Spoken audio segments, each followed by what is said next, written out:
You were not born to be an echo.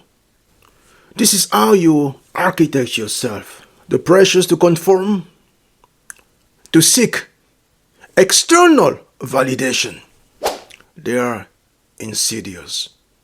They can erode even the most brilliant minds, the most powerful souls. Think of Oscar Wilde, a literary giant who craved the applause of the society he once satirized, ultimately leading to his downfall. Or consider Li Lianling, the amazing counselor during the Qing dynasty in China. Despite all his shrewdness and amazing influence, he tied his fate to the fickle favors of Empress Cixi, leaving himself vulnerable to the shifting tides of power within the Forbidden City. The craving for acceptance, the fear of standing alone. It's a primal instinct, but if unchecked, it can become a silent blocker of your God-given potential. Even the most brilliant minds have succumbed and continue to succumb to this trap. They trade the inner authority for a fleeting pat on the back. Today we're going to dissect these tragic downfalls, and we're going to learn from the stark warnings from the pages of history. But this is not just about what to do. It's about arming you with the precise tools to build your internal fortress so impenetrable that the whims of the crowd cannot touch you. Let's consider Oscar Wilde again. One of history's most brilliant minds who surrendered his personal sovereignty to devastating effect. In the 19th century Britain, Wilde initially lived as a sovereign individual, a wit, a brilliant mind who kept his society most amazing hypocrisies. But gradually, he became addicted to social approval and aristocratic acceptance. Despite his genius, Wilde could not resist the validation coming from quote-unquote high society, the very world, the very cliques that he once was making fun of. This constant need for external validation led him to reckless decisions and dangerous compromises. And when society turned against him, during the infamous trials, he found himself psychologically shattered and economically bankrupt. He spent a few years in jail before relocating to France, more precisely in Paris, where he died in these years of exile, penniless and abandoned by the same society whose approval he once craved. And here's what Oscar Wilde wrote. Most people are other people. Their thoughts are someone else's opinions. Their lives, a mimicry. The tragedy was that he recognized this truth. He intellectually recognized the truth, but he could not find a way to live it, to embody it when it mattered most in his own life. His downfall teaches us, reminds us that intellectual understanding of this concept of personal sovereignty is not enough. You must come to a place where you develop the courage, the boldness, the audacity to embody it, especially when cost seems to be highest. Now, let's look at how you can architect your internal fortress. To architect your internal fortress, you need a blueprint. Here's your core system, aligned with our Architect of Ascent framework. Building your personal sovereignty requires more than just mere inspiration. It demands methodical discipline. And here's your blueprint, M.S.V.B.S. M for what? Mindfulness Mastery. Not just a casual meditation, but a rigorous mental training.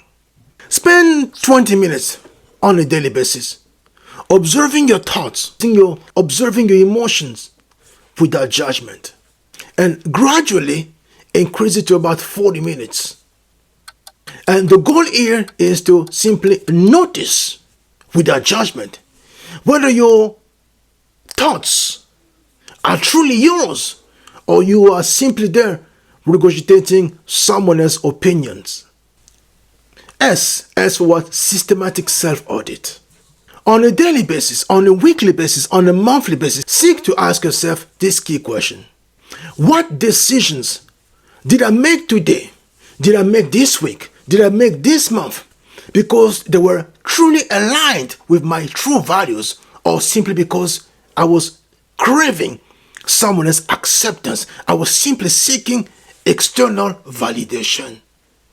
And without judgment, as a neutral observer, seek to be a ruthless observer and document ruthlessly anything you're going to come across. V for what? Value clarification. As you grow in your ability to observe your thoughts without judgment and to see whether they are your own thoughts or someone else's opinion, you have to come to a place where you're going to identify your non-negotiables. Not just to identify them in your head. Take the time to write them down on a piece of paper. And not just that, find a way to test them against the craziest scenarios you can think of. Ask yourself this kind of questions. Will I maintain this value if this will cost me my job?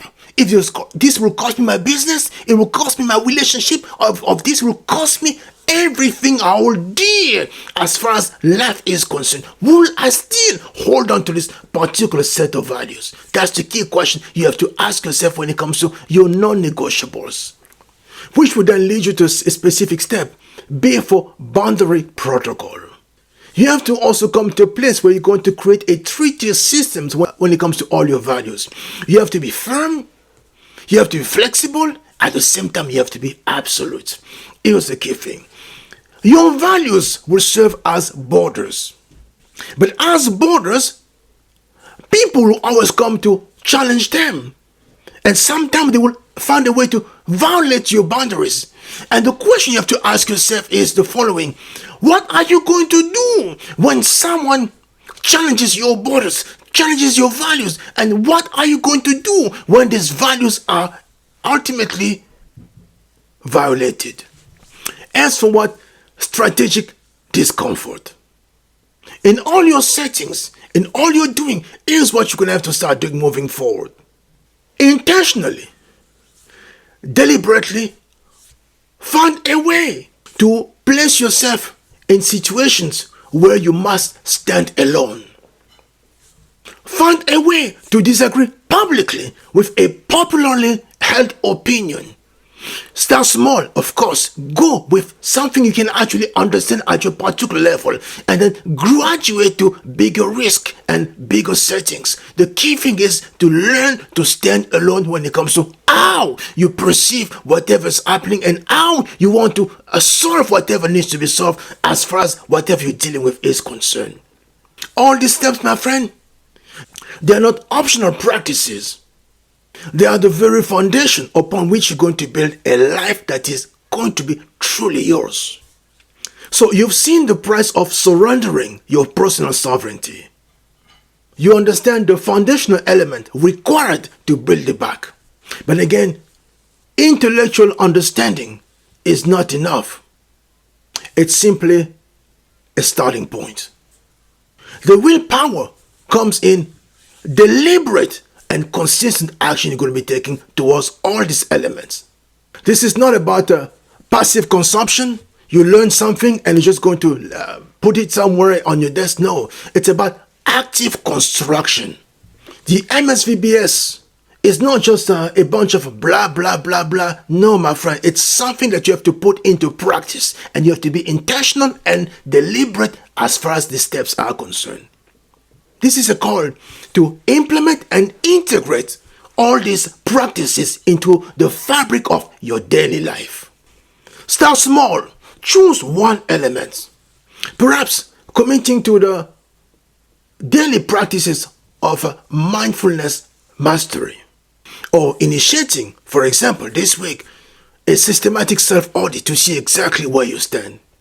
Because this journey to an unshakable form of personal sovereignty will begin with a single, decisive step. So don't let this knowledge remain a mental tricklet somewhere in your head. Apply it, embody it. Build your internal fortress, one brick at a time. Because the life truly worth living is the life that you're going to architect yourself, not somebody else, but yourself. A life that will be ultimately grounded in your own personal values. The choice, my friend, is yours. As always, it has always been yours. So embody the architect mindsets and implement the 10x execution protocol. All right? Much love, my friend. The best is yet to come. But in order for the best to be manifested, you have to be intentional when it comes to the values that you have as far as life is concerned, and the type of life you want to architect as far as where you see yourself 10, 20, 30, 50 years from now. All right? Take care. I'm out.